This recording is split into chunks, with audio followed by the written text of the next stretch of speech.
This happened when I was 19, living at my parents' house, and it's the reason I can't sleep with my window open anymore. It was mid July, the kind of night where the air sticks to your skin and the only relief is whatever faint breeze creeps in through a cracked window. My AC had broken that week, so I was lying in bed with the window slightly open, scrolling on my phone around 2 in the morning when I heard the sound of gravel crunching outside. At first, I ignored it. I think it was a cat or raccoon, but the sound came again, slow and heavy, like deliberate footsteps.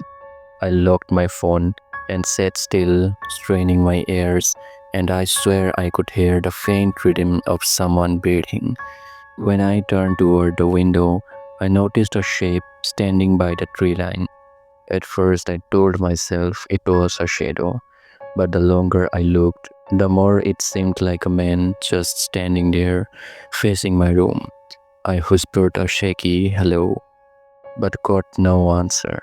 After 30 seconds of silence, I got up and checked the living room window because we had motion lights outside.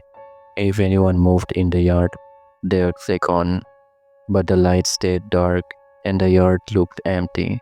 I convinced myself I'd imagined it, went back to bed, and must have dozed off because the next sound I heard yanked me out of sleep instantly. 3 slow steps on my window. My heart nearly stopped. I didn't move, barely breathed, until I heard a low whisper right outside. I can't see you. I jumped out of bed, slammed the window, dropped the blinds, and sprinted to my parents' room.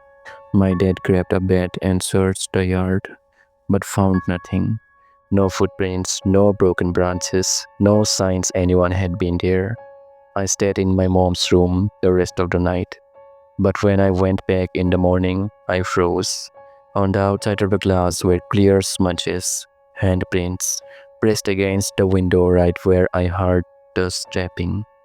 We called the police, but since nothing was broken and no one had entered the house, they brushed it off as probably some drunk guy messing around. But here's the part that still chills me. My window was on the second floor. The ground sloped upward, but not nearly enough for someone to just stand there and put their hands flat against my glass. Whoever it was had to be unnaturally tall or standing on something without making a sound. I never saw him again, but every summer since then, whenever the air feels heavy and still, I catch myself staring at the same window, waiting to hear a knock or worse. That same voice whispering in the dark.